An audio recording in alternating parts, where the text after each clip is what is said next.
नमस्कार, स्वागत है आपका बीपीएस गस्सिमपुर में।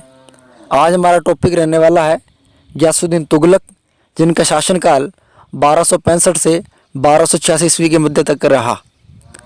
अध्ययन करते हैं गियासुद्दीन बलबन का प्रारंभिक जीवन कैसा रहा या इनका जन्म कहाँ हुआ। तो गियासुद्दीन बलबन का जो वास्तविक नाम है वह बहाउद्दीन था और जो इनका जन्म स्थान है वह तुर्की है। लगभग सन 1200 ईस्वी में तुर्की में बहाउद्दीन यानी कि गियासुद्दीन बलबन का जन्म हुआ। उसके बाद में दिल्ली सल्तनत के वास्तविक संस्थापक इल्तुतमिश का बलबन गुलाम भी रहा, क्योंकि इल्तुतमिश ने ही बलबन को खरीदा था।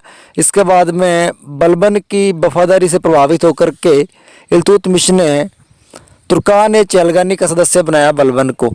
तुर्कान चहलगानी का जो गठन है यानी कि जिसे 40 सदस्यों का दल का गठन है वह इल्तुतमिश के द्वारा किया गया और इसके बाद में 40 सदस्यों के दल में बलबन को शामिल कर लिया गया। इल्तुतमिश की मृत्यु के बाद में रजिया सुल्तान शासक बनी, उसके बाद में बहराम शाह बना, आराम शाह बना और अंत में नासरुद्दीन महमूद भी बना। नासरुद्दीन महमूद का जो शासनकाल है वो 1246 ईस्वी से 1266 ईस्वी तक का रहा। कहा जाता है कि जो नासरुद्दीन महमूद के पीछे जो असली बल था वह बलबन का ही था, यानी कि शासनकाल या कहने का मात्र है नाम मात्र का शासक था नासरुद्दीन महमूद, लेकिन असली जो वास्तविक सत्ता थी वह गियासुद्दीन बलबन के हाथ में थी। इसी समय नासरुद्दीन महमूद ने बलबन को नायब के पद पर भी नियुक्त किया। उसके बाद में उसकी कूटनीति से प्रभावित होकर के नासरुद्दीन महमूद ने बलबन को उल्गू खां की उपाधि भी दी, यानी कि बलबन ने उल्गू खां की उपाधि धारण की थी। उसके बाद में 1265 ईस्वी में नासरुद्दीन महमूद की मृत्यु हो गई और उसके बाद में 1265 ईस्वी में ही बलबन सुल्तान बना। सुल्तान बनते ही बलबन के सामने प्रमुख समस्याएं थी, वो क्या थी?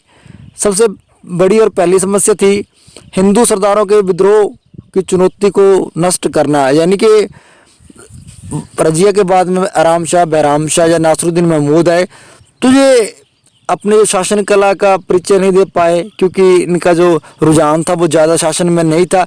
इसी समय कुछ एक हिंदू सरदार विद्रोह करने लगे और अपने आप को स्वतंत्र शासक घोषित करने लगे। तो सबसे बड़ी समस्या बलबन के सामने ये थी। उसके बाद में जो राज था पद प्रतिष्ठा को बनाए रखना था, यानी कि जो राजा है, जो सुल्तान है, जो शासक का पद है, इसकी गरिमा दिनों दिन कम होती जा रही थी, यानी कि लोग शासक का, जो सुल्तान का अपमान करते थे। तो यानी कि सुल्तान का जो पद है इसको बनाए रखना, इसकी प्रतिष्ठा को बनाए रखना भी एक बहुत ही बड़ी समस्या थी बलबन के सामने। इसके बाद में दल चालीसा की शक्तिशाली होना, जो दल चालीसा यानी कि तुर्कान चहलगानी के जो 40 सदस्य हैं, सारी शासन व्यवस्था इन्हीं के हाथ में थी। एग्जाम्पल के लिए जैसे सैद्धांतिक रूप से तो राष्ट्रपति शासक है, लेकिन वास्तविक कौन है? मंत्री परिषद। उसी प्रकार से कहने को तो जो शासक था, जो सुल्तान था, वह नासरुद्दीन महमूद हो सकता है या और भी थे, लेकिन जो असली उनको चलाने वाला बल था वो दल चालीसा के पास ही था, यानी जो 40 अमीर लोग कहते थे वही काम होते थे। ये भी एक बहुत बड़ी समस्या थी। उसके बाद हम दिनों दिन निरंतर मंगोल आक्रमण होते रहे, ये भी समस्या आई। प्रशासन की व्यवस्था को लेकर के बहुत बड़ी समस्या थी भी किस प्रकार से सैनिकों का गठन किया जाए, सैनिकों की भर्ती कैसे की जाए, या फिर उसके बाद गुप्तचर विभाग की स्थापना कैसे की जाए। तो ये सारी समस्याएं बलबन के सामने थी। उसके बाद में हम बात करें कि बलबन ने इन समस्याओं से कैसे निजात पाई या इन समस्याओं से कैसे बाहर आया, तो बलबन ने भी कुछ एक नीतियाँ अपनाई। कौन कौन सी है इनके बारे में देखते हैं अभी। तो बलबन ने सबसे पहले शत्रुओं के प्रति रक्त व लोहे की नीति अपनाई।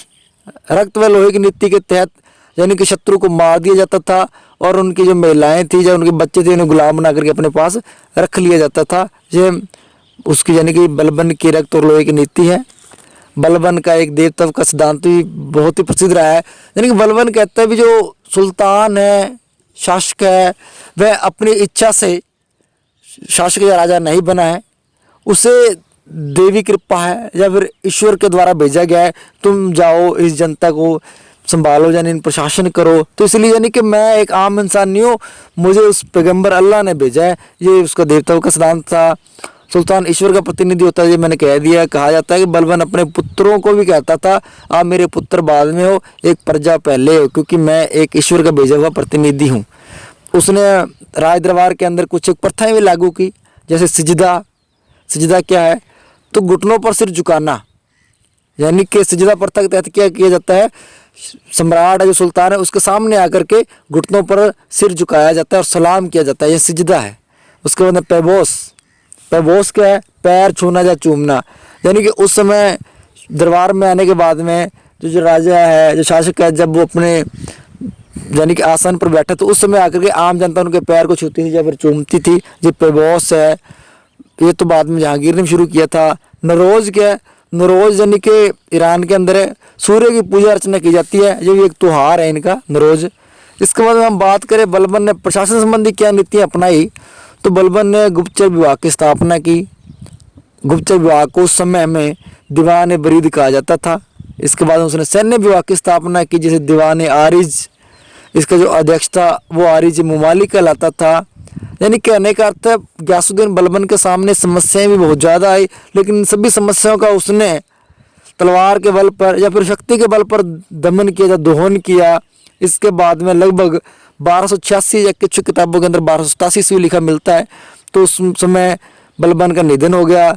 कहा जाता है कि अपने निधन से पहले ही बलबन ने जो अपना मकबरा है वह दिल्ली के पास जो महरौली है, महरौली में लोहा स्तंभ भी है, कुतुब मीनार है, उसके पास में अपना मकबरा बना दिया था।